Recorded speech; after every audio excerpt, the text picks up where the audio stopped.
Awesome. Good afternoon. Thank you all for joining Childcare Aware of Minnesota for today's TEL Talk on identifying support for staff recruitment, retention, and development with Jamie Bonzik from Greater Twin Cities United Way and Priscilla Weigel and Beth Meninga from Center for Inclusive Childcare.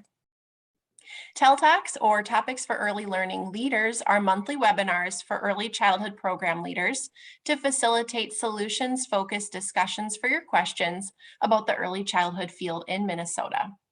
These one-hour webinars do not meet the standards for a formal professional development training event, and participants will not receive a certificate of completion.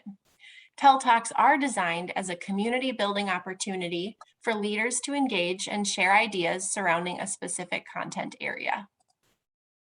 The TEL Talks team consists of Nikki Lepowski, Quality Improvement Coordinator, and myself, Christy Berg, Workforce Advising Coordinator.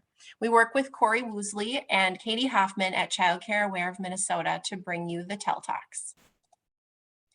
Some of our previous topics have included early childhood educators, a critical link to increasing breastfeeding rates in Minnesota, and benefits of hosting college students in your program. On December 16th, Katie Hoffman from our office will join us to share information about Minnesota's quality rating and improvement system, Parent Aware. Please visit the career advancement page of our website to view previously recorded TEL Talks. After today's presentation, you will receive an email from me with the PowerPoint slides and any other resources shared. Childcare Aware of Minnesota is a resource and referral network for early childhood education in the state. We assist families in finding a quality childcare program. We also support the professional growth of early childhood educators with professional development opportunities, eager to learn online training, grants, Parent Aware, and scholarships. We keep the community informed on the importance of quality childcare. Childcare Information Services is a department within CCA that specializes in statewide information sharing and assisting families who are looking for childcare. CCIS sends a welcome packet to new programs and surveys programs every 3 years on business policies and tuition rates. The rates are kept confidential and can influence CCAP reimbursement rates. CCIS receives calls from program leaders across Minnesota with general business questions and can route you to the appropriate person to contact. Childcare Aware partners with Center for Inclusive Childcare, which provides free relationship-based professional development, including support, modeling, and resources to childcare programs throughout Minnesota. A coach will spend time with your program, providing support focusing on the successful inclusion of children with challenging behaviors or special needs, implementing health and safety best practices, and/or supporting the unique needs of infants and toddlers in your care. Achieve, Minnesota Center for Professional Development, supports individual, trainer, and RBPD membership applicants and approves courses and training events. The Achieve MNCPD website has several resources to share, including a job board, policy info, Minnesota Career Lattice, a virtual career guide, and help with tracking down your high school diploma. The TEL Talks team partners with several organizations to offer coordinated resources surrounding early care and education needs. As always, participants of TEL Talks are encouraged to ask questions and make contributions throughout the presentation and engage in dialogue with our presenters. We can take you off of mute to share ideas and questions, or we can read your comments in the chat box.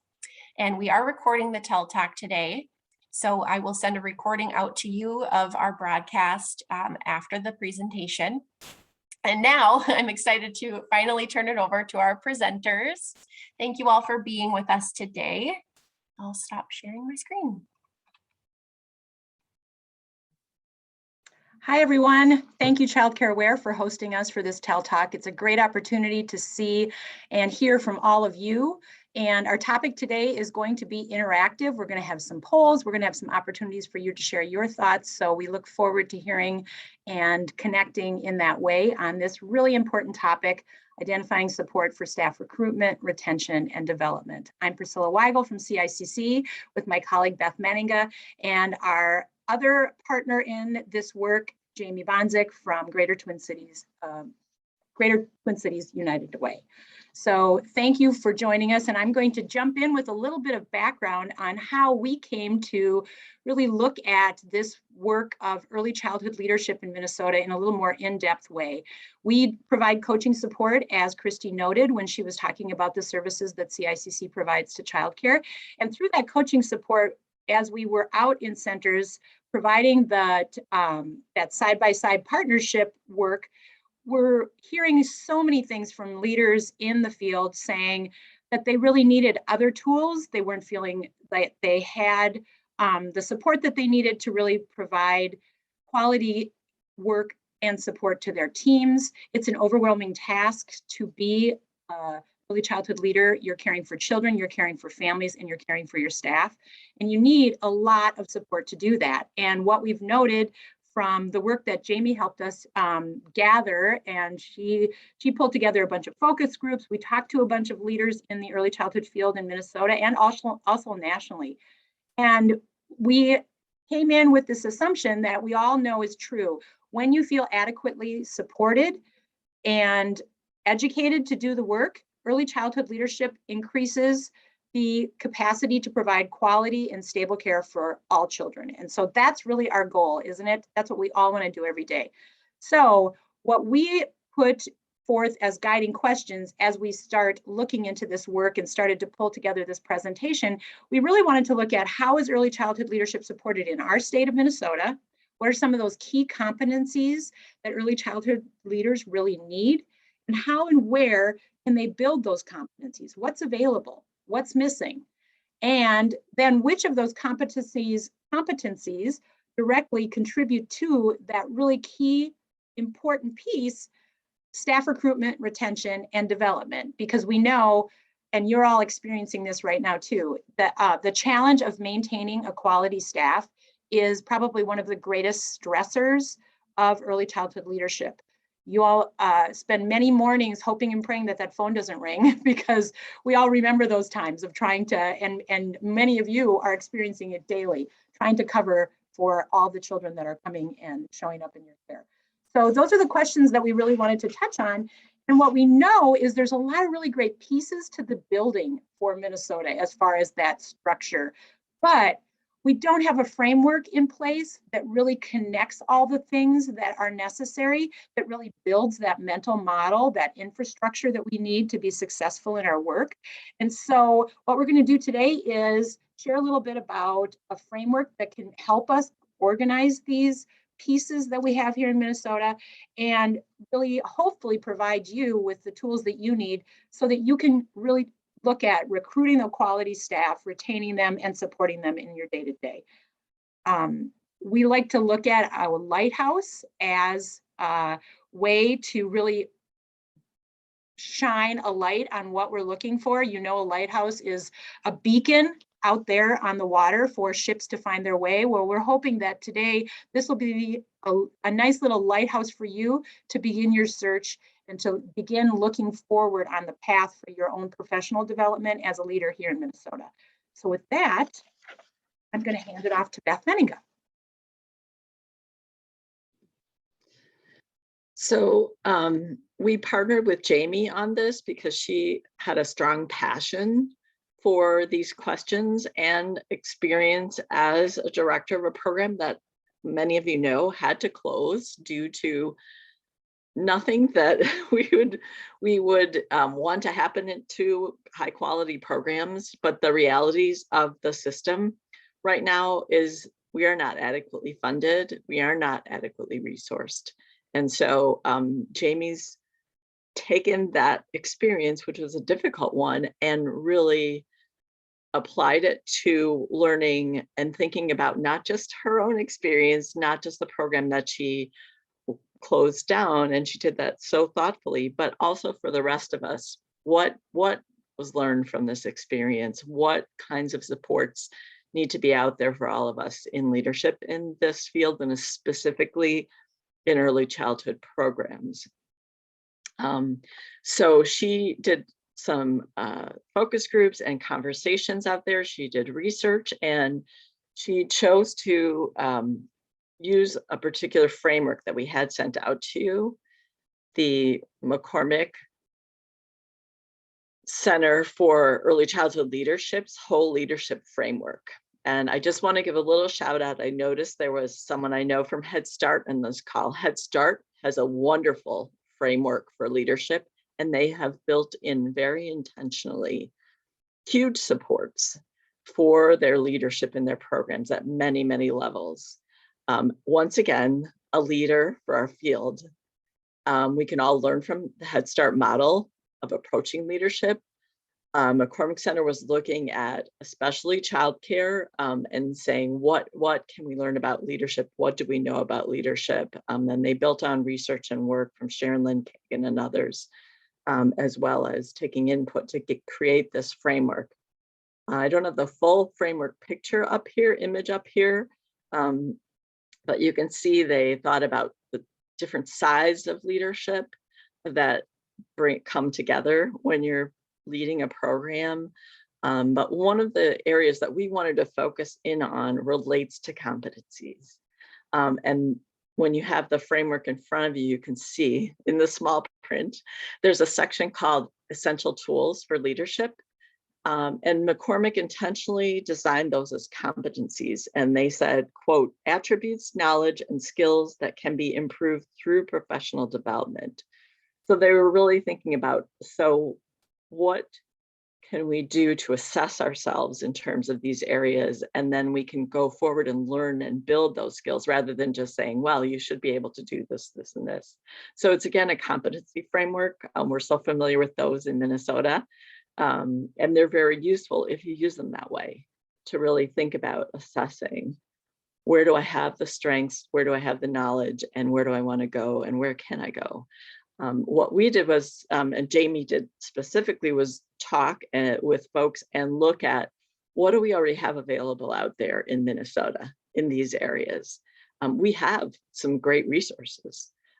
As Priscilla noted, they're not put together in a framework for us like the McCormick framework provides, but they are out there, and there are resources in all of these areas that we have available to us. What we don't have is that sort of framework, that infrastructure support yet for the leadership to be supported in going through a framework, and meeting competencies. We're always working on this in all the different areas of our field. And this is one where I have to say, as a director who didn't know what she was doing, and I wish I'd had a lot more experience back in the 80s,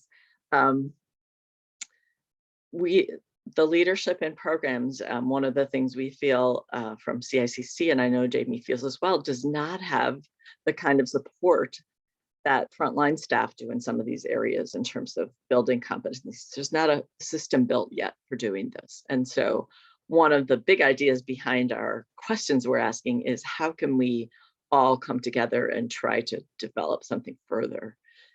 So today we're going to focus in on these skill areas related to our topic of retention, recruitment.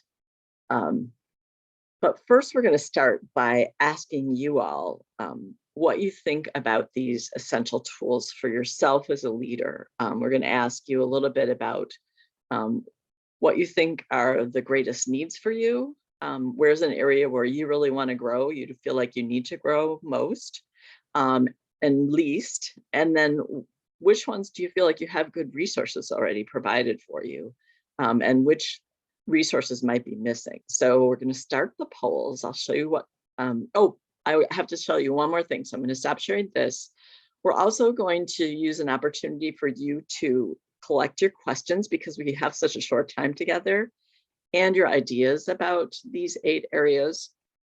So I'm going to first show you, and then I will put in the chat. I'm going to show you this idea board, and then I'll put in the chat the access to it. So I want to show you how this works in case you haven't used an idea board. Once you get the link, it's going to pop up in a new window for you. So it can be confusing. So I'll get rid of my window before I send you the link, so you don't look at mine and think you're in yours. When you are in the link, If you want to add a comment or a question or an idea, all you have to do is click on this plus sign under the topic that you want to make a comment, a question, or suggest a resource under. And you can just type on that like it's a little sticky note. Stick to one idea per pad, because per sticky note, because they don't take a lot of words. They don't accept a lot of words.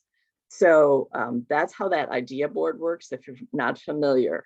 I'm going to go back to the PowerPoint, and then I'm going to put in the chat. Sorry, I can see the PowerPoint went back to the beginning, but that's okay.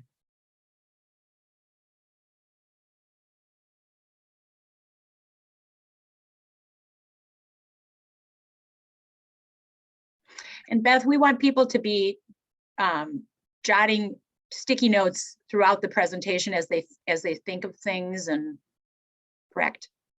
Yes. Okay. So that can be, I mean, you can put things in chat, but if you have suggestions or questions, the great thing about the idea board is we can actually create a PDF document from it afterwards, so that we can share that as well to you in a document.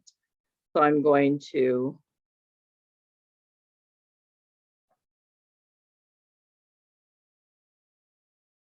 put it in chat. There is the link for you to use.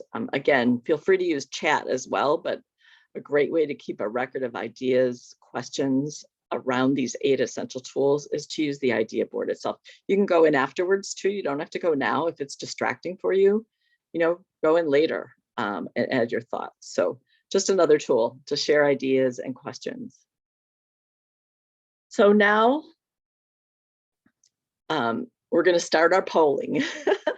So we're going to ask questions about these same 8 areas. We're going to ask you 4 different questions. So the areas are awareness of self and others, knowledge of the profession, communications and team building, cultural competence, ethical conduct and morality, intentionality, ability to motivate people, and management skills. And you can use your own interpretation of those terms. I don't need you to have memorized McCormick's definitions to answer this poll.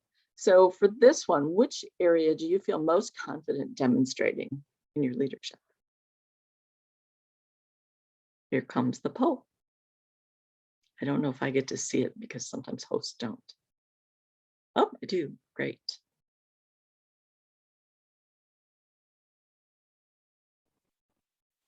All right, I'm seeing some answers coming through.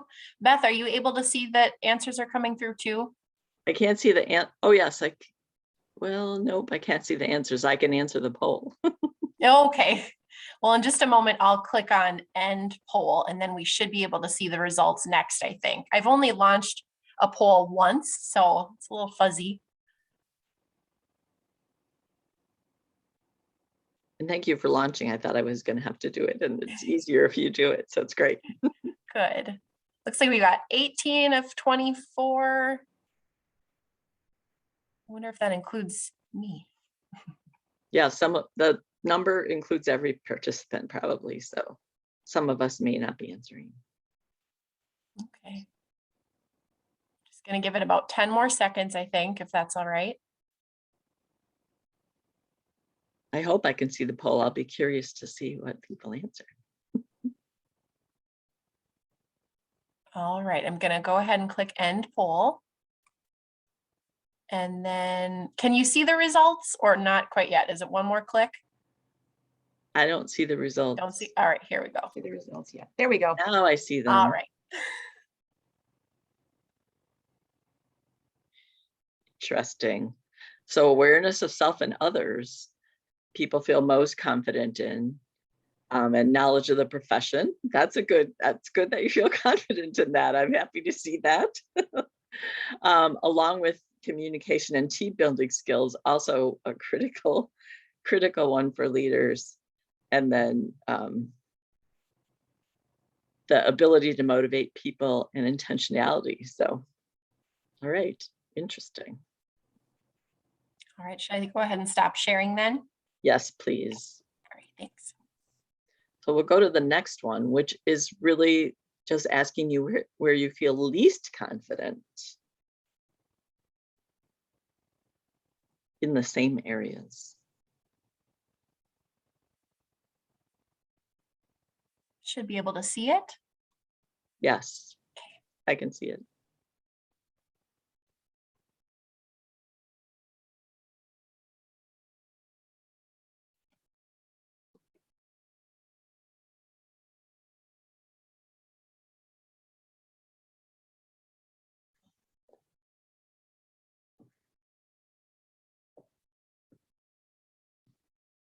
Right now, I'm curious to see compared to the other list. We'll give it about 10 more seconds here. It looks like we're just waiting on a couple. And I have to apologize to everyone. My dog is on my lap. If it's distracting to you, I really apologize. My husband receives occupational therapy services, and my dog is protective of him. So he's on my lap so he can self-regulate with help. All right, here come the results. Oh, okay. Well, I kind of expected cultural competence because I think a lot of us are working on that in Minnesota. That doesn't surprise me. Ethical conduct and morality, that is interesting to me. And the ability to motivate people. Very interesting. Just 3 areas out of the whole group. That also says something to me that this is something people have in common are these areas. There's not a big spread among us here. We just have 3 areas. So that's fascinating. Okay, let's see if this pattern continues. So the next question is about resources related to these same topics. So as a leader, in which area do you feel you have the most resources available to you? And that can be any kind of resource that helps you build those skills.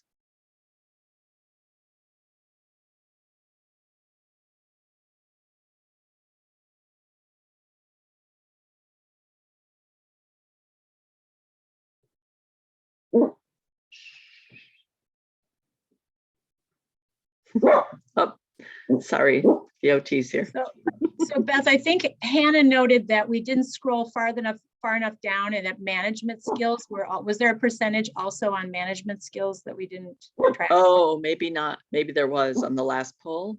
Can we look back at that? So there was another area. It was a small number, I think. Okay. Okay. All right, I'm going to give it maybe 5 more seconds here. Thanks for catching that, Hannah. So did you see it was 11% on that one? So that was the low. Poll 3. Okay. Now this has more of a spread on this one. We have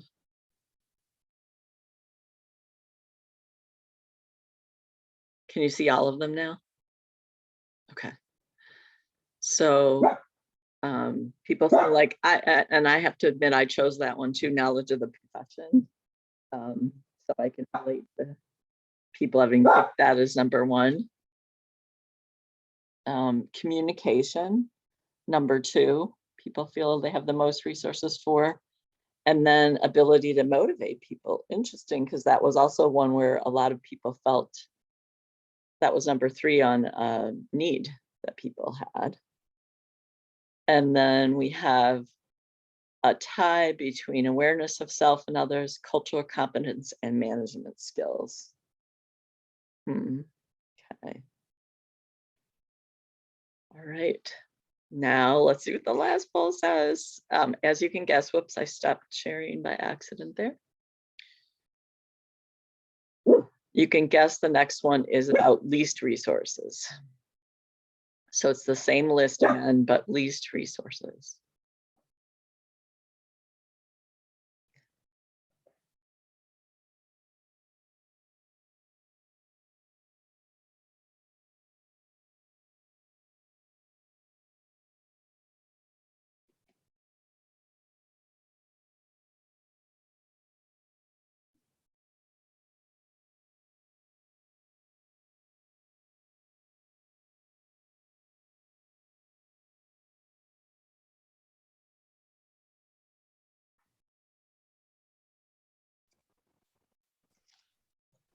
We've almost got everybody, I think. Give it 5 more seconds.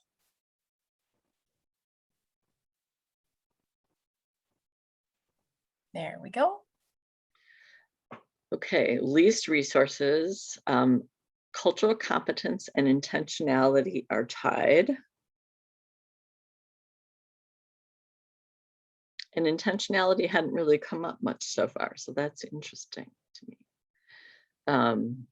If you picked intentionality, I'd be interested if you'd put in the chat what you were thinking about related to that. That would be useful to know. And then ability to motivate people.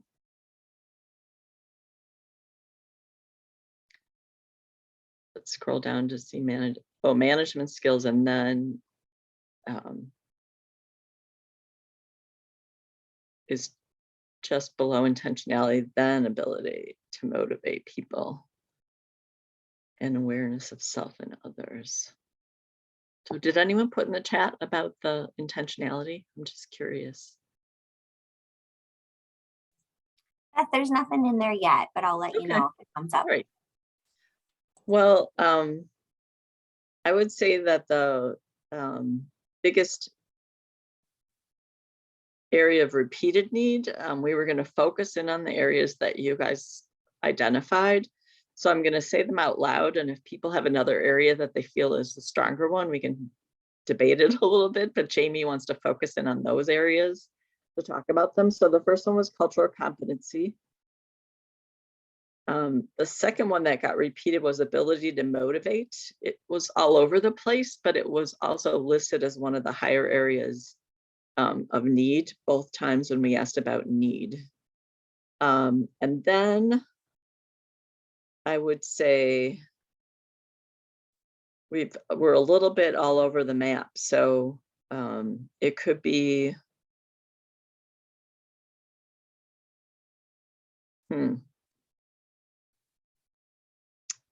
that one's hard to say, Jamie.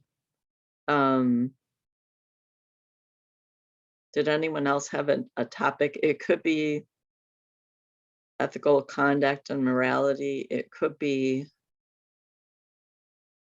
So the ones that I pulled up, as I knew that those two were going to come up, and then Yeah. it was, for me, it was between ethical conduct, intentionality, and management skills, which kind of came up. Yeah. And it could be really any of those. I think in the context of how to wrap everything together, the management skills might be the right slide to do. And then I'll try to wrap in the ethical conduct and intentionality as I talk, as I do. That sounds good. Okay. When you get slides from this presentation, you're going to get all the slides. We're also going to provide a resource document that identifies resources in all the different areas. So you'll get more information on the other areas of the 8 that we aren't focusing in on right now, but we wanted to be responsive to your interests and needs. So I'm going to take the slides down and pass it on to Jamie. Here we go. Okay, so I feel like this is one of those things where I used to participate in something called a story slam, and I'd have 5 minutes to communicate my whole point in 5 minutes or get pulled off the stage. And that is what I'm going to attempt to do in this particular slide, and just help us wrap our heads around. I think you know the why, and so you've identified these is important to you, but I wanted to set some framework.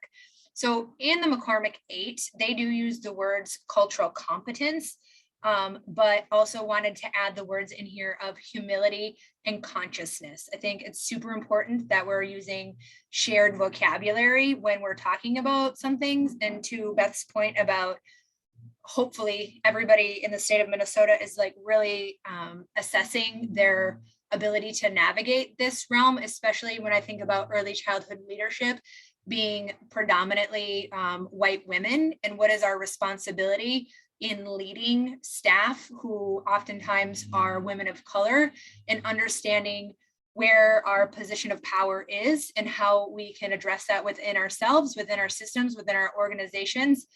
And so I just wanted to point out a couple of things that I got these bullet points that you see on the slide from a textbook that I use to teach children, family, and the community at the University of Wisconsin Stout. But I want to point them out to us that culture is learned, and that this includes, to me, not only culture from a home culture lens, but also an organizational cultural lens. And I want to tie this back to our knowledge competency framework, in that this is not another thing for you to learn how to do. This is already in our Minnesota best practice documents, that we have some shared language and some shared expectations of how to move ourselves, our organizations, and our field forward. So another bullet point here about culture is a characteristic of groups. Culture is a set of rules for behavior, but not necessarily the behavior itself. I think in the context of like ethical conduct or even intentionality, that we might run into some snags in relationship building, I would say, when we don't think about this in the way that we have some spoken and unspoken rules, and it's usually unspoken rules where you accidentally put your foot in something that you didn't even know that you accidentally put your foot in. So when I think about team building and the fact that that didn't necessarily come up for this particular group, I'm really thinking about creating a sense of belonging in organizations between adults when I think about cultural humility, and knowing more about each other and creating the time and space for understanding what individuals are coming with their set of rules for performing within early childhood space. That being said, culture borrows and shares rules. And so you'll see that as we continue to work with each other in community, when we know better, we do better. And so I would say that that's some of that we borrow and share, is like we think about how to elevate people's voices that have different stories than our own, and make sure that those voices are centered in our practice. And then the next bullet point, members of a cultural group may be proficient in cultural behavior and unable to describe the rule. I think that this is when I think about organizational culture, and I think about it's just the way we've always done it. Nobody can describe why we're doing things in a certain way, but it's just the way. And I think in the context of cultural competence, humility, and consciousness, there's a lot of new ways that we need to aspire to move, especially in the context of staff recruitment, retention, and professional development. Because as we move forward, centering children in this work and centering families, we really need to understand identity of each staff person, what they bring, what their strengths are, how they connect with individual children, how they design spaces for those children, how those spaces reflect back the families that are being served in the community, how the curriculum then reflects child interest. So when I think about culture, I do think about the individuals that show up together to be in community, but proximity does not diversity make. And what I mean by that is you cannot just lump a bunch of adults together and make assumptions that they're going to figure it out. It has to be by design. And when I think about cultural competence, for me, it's more navigate, like relationship navigation. How are people going to be given the space and time to develop authentic relationships that lead to the opportunity to demonstrate behaviors that show children who are watching us through behavior how to form value about themselves and their families. And then the last bullet point is individuals are embedded to different degrees within a culture. And so if I think about this from the context of an individual, like you might have somebody who, I'm just going to use an example of language as one way of reflecting culture. You might have somebody who speaks, I don't know, I'm going to use my daughter's example. She was like, did you know that Patrick learned how to speak Vietnamese from YouTube? And I was like, I'm fairly confident Patrick learned how to speak Vietnamese from his family. And she was like, no, YouTube. So the point is, Patrick doesn't speak Vietnamese at school, but she knows that he speaks it to a certain degree. And when I think about embedding culture, is how are our adults learning these things about each other so that they're not dispelling myths like that each other are learning things from YouTube when really it was somebody's grandma who taught them. So I think in the context of how do we use this information for staff recruitment, is looking at your policies, your procedures, your environmental design. Are you set up to create an environment for belonging?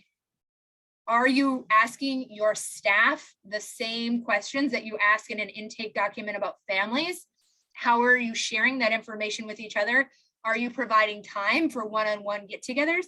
You guys, I'm not trying to create a utopia of something that can't exist. I definitely think it has to go into the design, though, of how intentional are you at creating that space? Because when people feel like they belong, they are more engaged. They are more likely to demonstrate through behavior that they want to be there. Children are going to have better outcomes, and you're going to have better retention because you've set the tone. But it doesn't happen by accident. It is very intentional.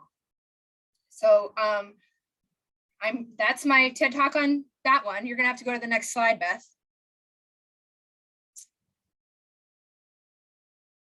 And I think we're going to go to, great, ability to motivate people.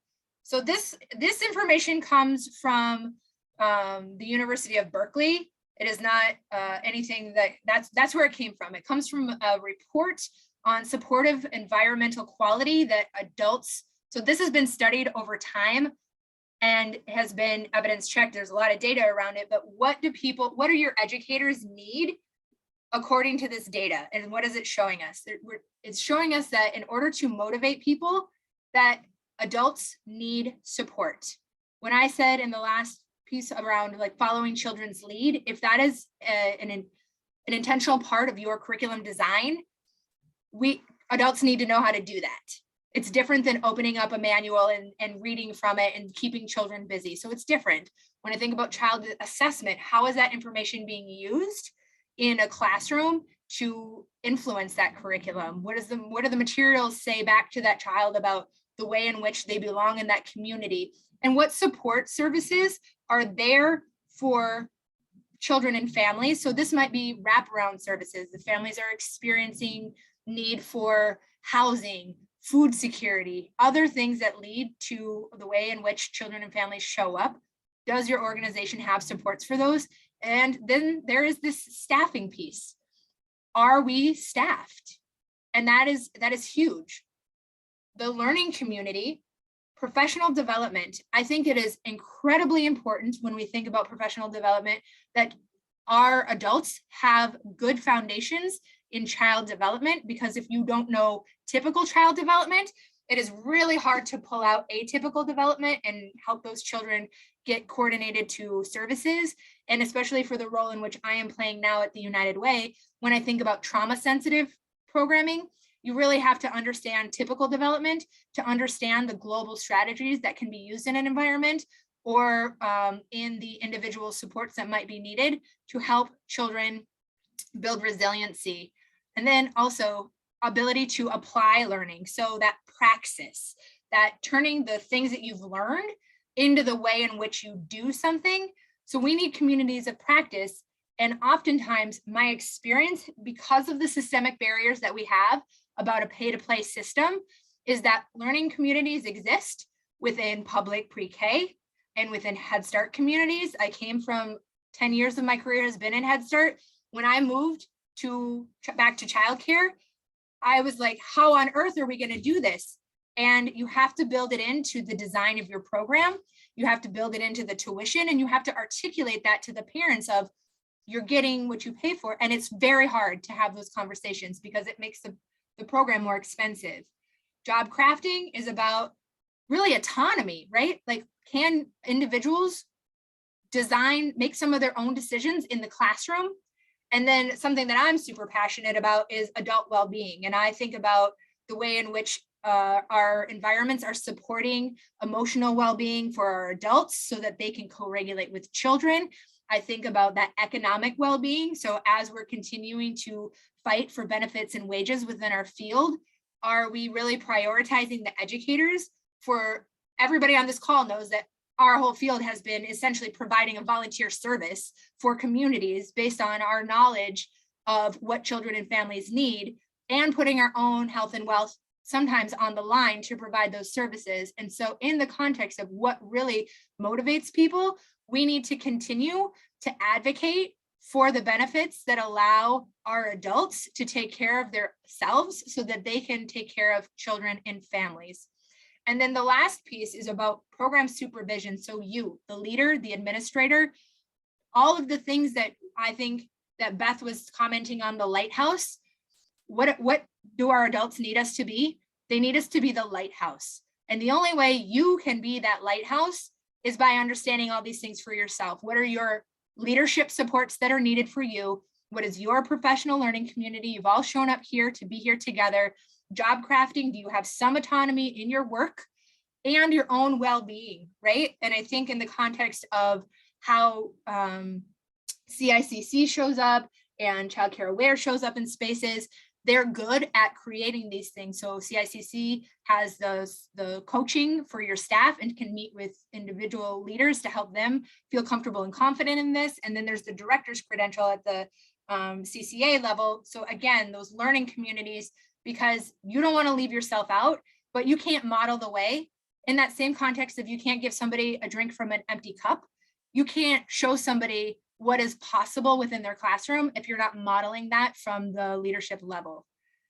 All right, Beth, I think we are on to our third.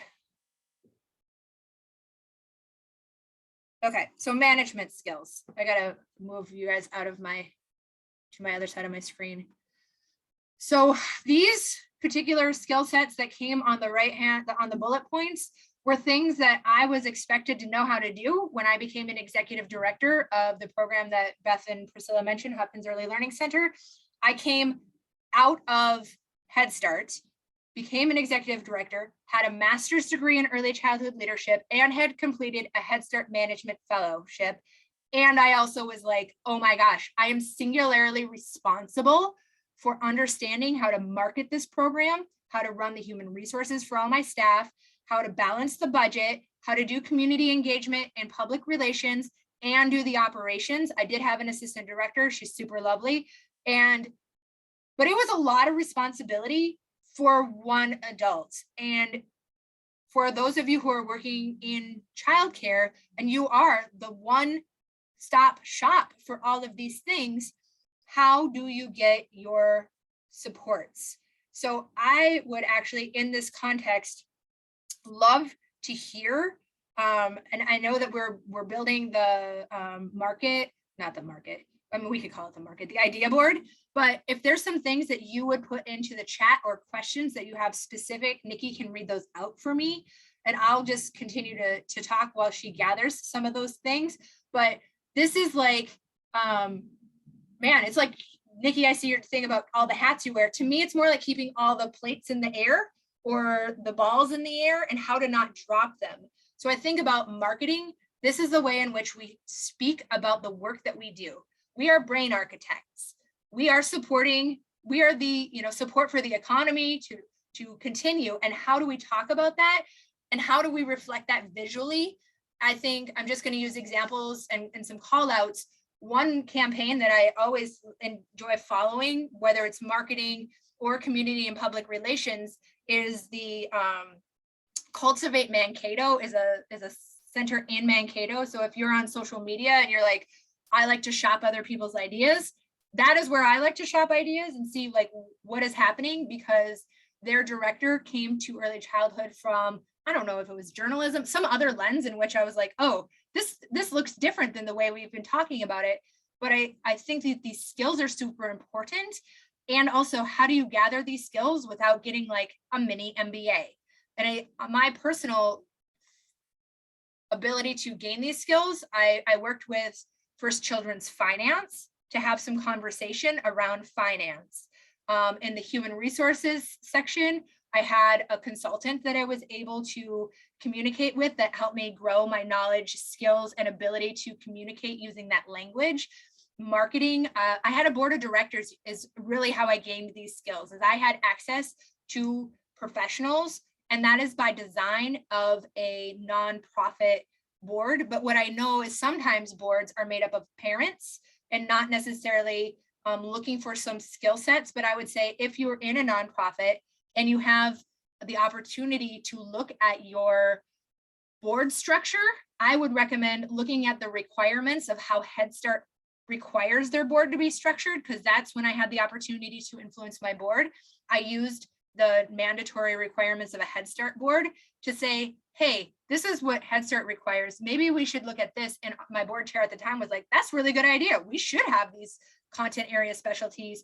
And I will tell you that when I was asked to do some very heavy lifting, move a program back, handle a pandemic, attempt to relocate after 39 years, having access to directly having conversations around the skill sets that I needed to strengthen and being in relationship with those people was a super powerful way for me to develop my skill set. So Nikki, do you have anything from the participants? Jamie, I don't have anything yet, but I will let you know as things come in. Okay, so then I want to think about I'll talk a little bit about the intentionality and ethical conduct. Beth, will you go to the intentionality slide for me? Okay, so in the context of all the management skills, all the things that we need to do, like those are big, lofty things, and where do we pull the information from in order to craft those marketing strategies, or what do we need to know to make sure that we have in our budgets from a finance perspective, or how do we engage in community engagement and public relations? Some of that is using intentionality and using the program assessment and evaluation data that you've already collected and being able to speak to that in a way that is digestible to the, I'm going to say layperson, but like whether it's parents, your mayor, your city manager, your representative, and having these conversations about why what you're doing is so important. And I would say in the context of staff recruitment, retention, and professional development, being able to speak to these things is also part of how do you get people excited about the work that you're doing in your program? Because time is a precious resource we're never going to get back. And as we think about the information that we have accessible to us in our programs, like I look at the bullet point about reviewing the mission, vision, value statement, if people can see, and you don't have to be a nonprofit to have some kind of vision statement for your organization, but if people can see how their work is going to directly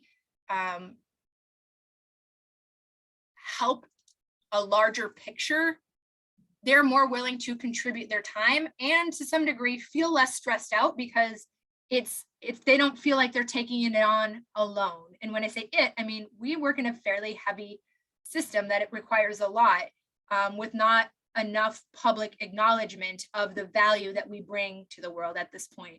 So using the intentionality, using the information that you have to tell the story of your organization in parent tours, in community engagement opportunities, in interviews with staff, because oftentimes right now, you're competing for staff with other programs, and the programs that historically have lower turnover are the programs where their staff have more autonomy, feel like they belong in that environment, and also can talk about the way that their work is contributing to something larger than themselves.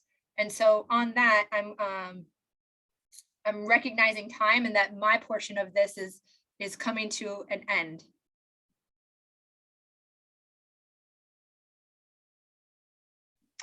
Thank you, Jamie, for the very, very information-filled, quick coverage of some really important topics, and also your versatility to just go with what the majority wanted to hear about today. So thank you for that.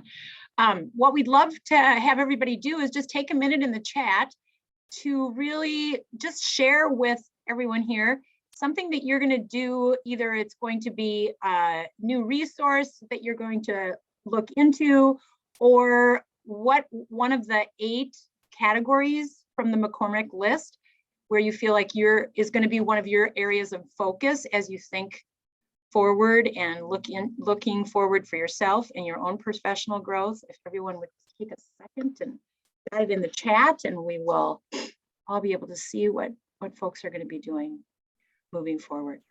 Would it help if I pull up that list of the areas again, maybe? Oh, great idea. That's great. To think about. Sorry, I'm going to make you dizzy. Go super fast. There we go. Yay. Thanks, Beth. That's great. So Sorry. let's see. Hannah, this is great info. As a former director, so much of this is ringing true. Anyone else want to chime in?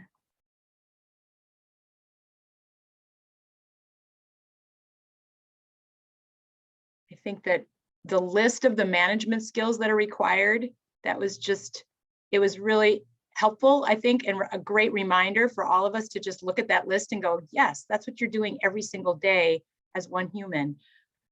Lonnie shares focus on my ability to motivate people. Thank you for sharing that. And cultural competence, Jessica.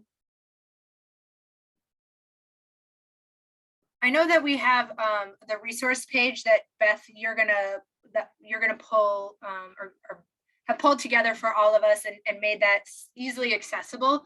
But I wanted to just like highlight as I see some things for people so that they're like, oh, where on that list? Where am I? Where should I start? So yeah, Beth has this like amazing cheat sheet, I'm gonna call it, for us to like easily go there. But just some call out. So when I think about the cultural competence and I think about the amount of time or like different ways, I really love the Early Risers podcast. When I think about my ability to be culturally humble and learn from the stories of other leaders in our field and to hear from them as an important resource. I think about in the ability to motivate people. Priscilla, I'm going to let you talk about that team building piece that we were able to partner on, but it says team building, but ultimately it's ability to motivate people. And many people have put that in the chat as an area that they're going to focus on. And that handout that Beth just shared on the screen, you will all be receiving so that you can have that list of what's existing in Minnesota and where those resources fall underneath those 8 McCormick framework essentials, leadership essentials. And what we'd love to do as a gift to all of you attending today, we want to allow you to take one of our CICC self-study courses, Building Hope Through Teamwork. Jamie wrote it for us, and we're grateful that it is up on our website and it's easily accessible for anyone interested. You can, you will receive, it's self-paced. You'll receive 10 hours on your learning record for taking the training. And really, it covers 4 different unit topics that use the acronym of HOPE. CICC, one of our mottos is we carry in hope. And so the hope that you'll be finding in this self-study, units 1 will have habits and routines, unit 2, owning the work by defining roles, unit 3, planning creates purpose, and unit 4, empathy and understanding for resolving conflict.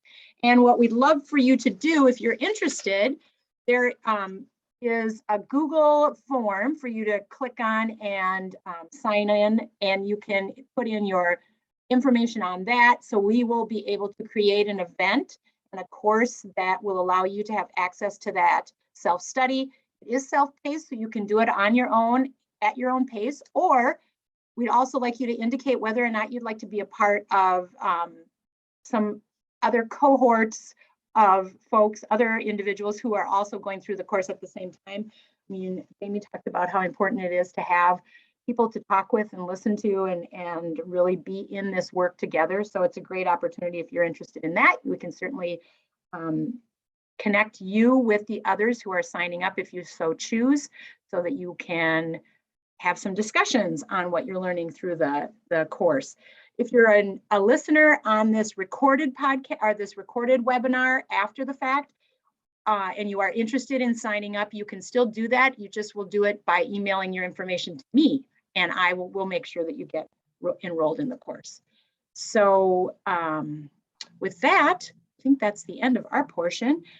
Thank you very much for listening and for all being here. Thank you for the work you do and for the amazing way you show up every day, especially in this challenging time.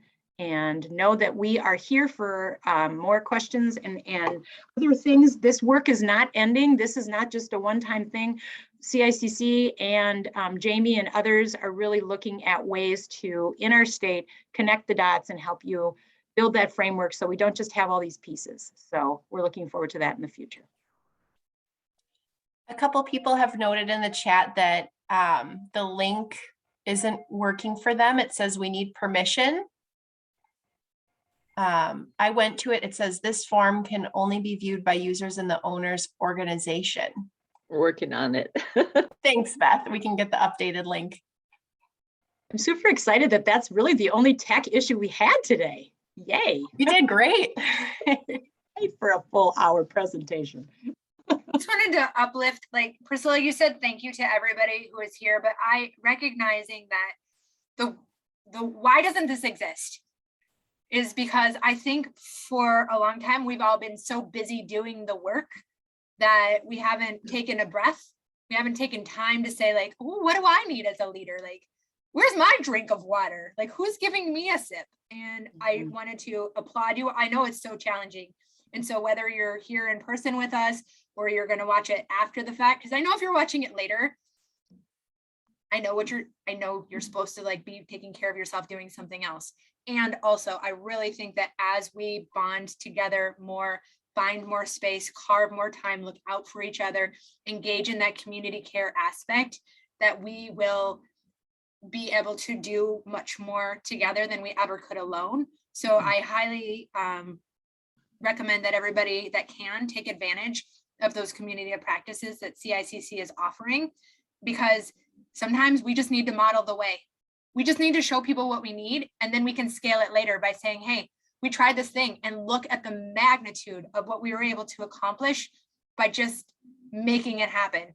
And if we could get some resources, just imagine what's possible. So I want to thank you for your time and applaud you for all the work you do every day. Thank you for all you do. Agreed. Thank you so much, Jamie, for saying that.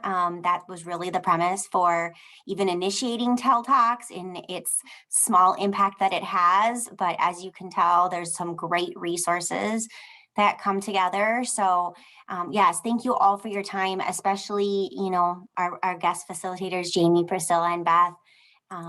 You all have a wealth of knowledge, and we could probably sit here for hours and have passionate conversations. So thank you. And thank you for the program leaders that are here today and those that are joining, listening to the recording.